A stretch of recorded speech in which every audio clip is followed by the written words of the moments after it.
ప్రతి విలేజ్ లో కూడా పార్టిసిపేట్ అయ్యే విధంగా గర్ల్స్ బాయ్స్ జనరల్లీ బాయ్స్ ఎక్కువ మంది పార్టిసిపేట్ చేస్తుంటారు.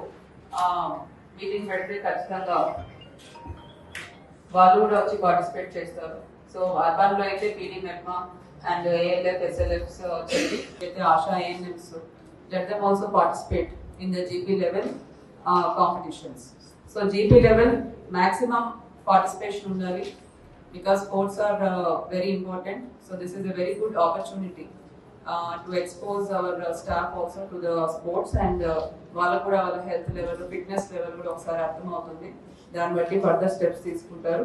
కాబట్టి ఖచ్చితంగా ఈ జీపీ లెవెల్ స్పోర్ట్స్ ఏవైతే ఉన్నాయో ప్రతి ఇప్పుడు athletics, football, volleyball, kabaddi, kho kho, yoga ఈ 6 కేటగిరీస్ లో అందరూ కూడా పార్టిసిపేట్ చేయాలి గర్ల్స్ అండ్ బాయ్స్.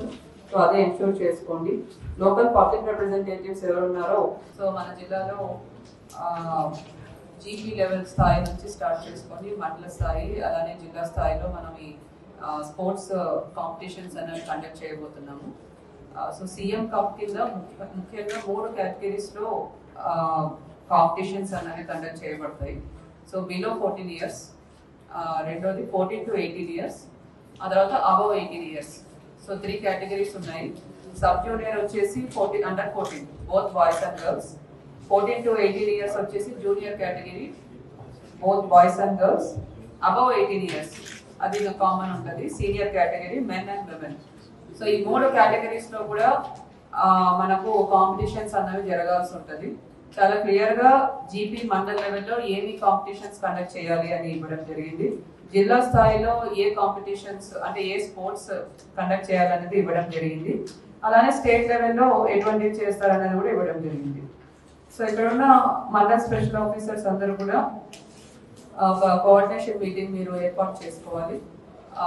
మున్సిపాలిటీలో అయితే మున్సిపల్ స్టాఫ్తో వార్డ్ ఆఫీసర్స్తో coordination meeting along with sports PETs కానీ మీ జెడ్పీహెచ్ఎస్లో ఎవరైతే పీఈటీస్ ఉంటారో వాళ్ళతో ఏర్పాటు చేసుకొని వెన్యూస్ ఫైనల్ చేసుకోవాలి. జీపీ వారిగా ఎక్కడ వెన్యూ ఏర్పాటు చేసుకుంటారు.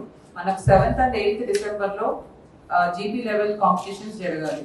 సో ఇదే టైం ప్రకారం జరిగే విధంగా మీరు ప్లాన్ చేసుకోండి. 1 వీక్ టైం ఉంది కాబట్టి ఒక కోఆర్డినేషన్ మీటింగ్ పెట్టుకొని వెన్యూస్ ఫైనల్ చేసుకోండి. మండల స్థాయి వచ్చేసి 10th to 12th డిసెంబర్ జరుగుతాయి. సో ఈ టైంలో ఎక్కడ మండలంలో which venue is best suited అన్నది కూడా ఫైనల్ చేసుకోండి. And schedule of the sports competitions. So ఈ 2 రోజులు ఈ 3 రోజుల్లో ఏ కాంపిటీషన్ ఏ టైంలో మార్నింగ్ ఎప్పుడు స్టార్ట్ చేసుకోవాలి, ఈవినింగ్ ఎప్పుడు క్లోజ్ చేసుకోవాలి. సో అంతా ఒక క్లారిటీ ఉండే విధంగా ఒక షెడ్యూల్ కూడా మీరు వేసుకోవాల్సి ఉంటుంది. సో ముఖ్యంగా దీనికి ఎక్కువ పబ్లిసిటీ ఇవ్వాలి. మనకు 3 కేటగిరీస్ ఉన్నాయి. 3 కేటగిరీస్ లో మెన్ ఉమెన్ ఖచ్చితంగా పార్టిసిపేట్ చేయాలి. మరిన్ని వీడియోస్ కోసం ఛానల్ ని సబ్స్క్రైబ్ చేయండి. లేటెస్ట్ అప్డేట్స్ కోసం వాట్సాప్ ఛానల్ ని ఫాలో అవ్వండి. ఆ లింక్ డిస్క్రిప్షన్ లో ఉంది.